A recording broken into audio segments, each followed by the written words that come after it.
জামাত ইসলামের নেতৃত্বে যে জোট গঠিত হয়েছে সেটি ইনশাআল্লাহ সরকার গঠন করবে এবং বাংলাদেশের মানুষের ভাগ্য পরিবর্তনে জুলাই আগস্টের অভ্যুত্থানে শহীদদের যে গণ আকাঙ্ক্ষা এবং চিন্তা চেতনা, শহীদ ওসমান হাদির যে আকাঙ্ক্ষা, ইনসাফ ভিত্তিক একটি বাংলাদেশ বিনির্মাণের যে স্বপ্ন, সে বাস্তবায়ন করবে ইনশাআল্লাহ। তথ্য উপদেষ্টা, সাবেক উপদেষ্টা, তিনি কোনো দলের মধ্যে নেই, তিনি একজন ইন্ডিভিজুয়াল মাত্র, এবং তার তিনি অংশগ্রহণ করবেন কি করবেন না সেটা পারিবারিক সম্পর্ক বা পারিবারিক সিদ্ধান্তের আলোকে সময় মতো আপনারা দেখতে পারবেন ইনশাআল্লাহ।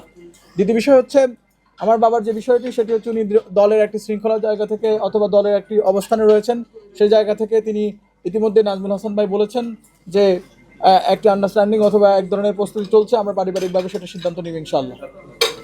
আমার ভাই, আমি নিজে একটি ছাত্র সংগঠনের সাথে জড়িত ছিলাম, সেখান থেকে আমি নিজে ফ্যাসিবাদ বিরোধী আন্দোলন সংগ্রামে ছিলাম।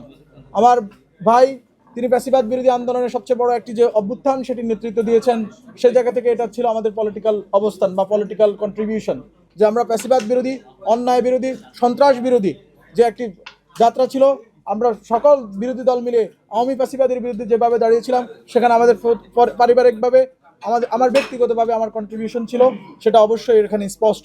দ্বিতীয় বিষয় হচ্ছে আমরা যখন সামাজিকভাবে এবং রাজনৈতিকভাবে আমরা সুযোগ পেয়েছি রামগঞ্জের মানুষের জন্য কিছু করার, বিগত 1.5 বছরে আপনারা দেখেছেন আমি সামাজিকভাবে রামগঞ্জের নাগরিক পার্টির ব্যানারে অনেকগুলো কর্মকাণ্ড করেছি।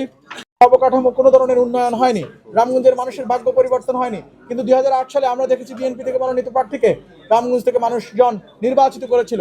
কিন্তু আমরা ওই 2008 সাল থেকে এর পরবর্তী সময়ে আমরা রামগঞ্জের মানুষের ভাগ্য উন্নয়নে, রামগঞ্জের মানুষের অবকাঠামো উন্নয়নে, শিক্ষার পরিবেশ উন্নয়নে, স্বাস্থ্যের পরিবেশ উন্নয়নে, সামাজিক সুরক্ষা ও নিরাপত্তার উন্নয়নে কোনো কাজ আমরা করতে দেখিনি, বরং আমরা দেখেছি যে রাস্তাঘাটে কি বেহাল দুর্দশা। সে জায়গা থেকে আপনারা খোঁজ নিলে জানতে পারবেন প্রায় 32টি গ্রামীণ রাস্তা সংস্কার এবং উন্নয়নমূলক কাজ হয়েছে। এখানে শিশু পার্ক থেকে ডাকগাতলী যে রোড, যেটা গত 20 বছর ধরে মানুষ অবহেলিতভাবে ছিল, যেটি রামগঞ্জের মানুষের জন্য একটি দুঃস্বপ্ন পরিণত হয়েছিল, সেটির বরাদ্দ ইতিমধ্যে কমপ্লিট হয়েছে, সেটির কাজ টেন্ডার প্রক্রিয়া রয়েছে, সেটি সম্পন্ন হবে বলে আমরা আশা রাখি। টানা তৃতীয়বার অর্জন করেছে দেশের সেরা সুপার ব্র্যান্ড স্বীকৃতি বসুন্ধরা টিস্যু। তৈরি হয়নি, তেমনি রামগঞ্জের মধ্যেও আমরা দেখছি যে সেই লেভেল প্লেইং ফিল্ড প্রস্তুত হয়নি। আমাদেরকে প্রশাসনের পক্ষ থেকে নির্বাচনী আচরণবিধি মেনে চলার ব্যাপারে বারবার তাকিদ করা হয়, অপরপক্ষে অন্য আরেকটি দল তারা নির্দ্বিধায় নির্বাচনী আচরণবিধি লঙ্ঘন করে তারা অনেক বড় বড় এবং নির্বাচনী আচরণবিধিতে পড়ে না এমন কিছু কার্যক্রম তারা করে যাচ্ছে।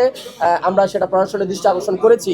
এছাড়াও বিভিন্ন জায়গায় বাধার শিকার হওয়া, প্রতিবন্ধকতার শিকার হওয়া, আমাদের নারী কর্মীরা হেনস্থার শিকার হওয়া, হুমকি ধামকির শিকার হওয়া, এই ধরনের কর্মযজ্ঞ ইতিমধ্যে শুরু হয়েছে এবং আমরা মনে করছি এটি নির্বাচন যত ঘনিয়ে আসছে হয়তোবা এটা এই অ্যাক্টিভিটিসটা তাদের আরো বাড়তে পারে।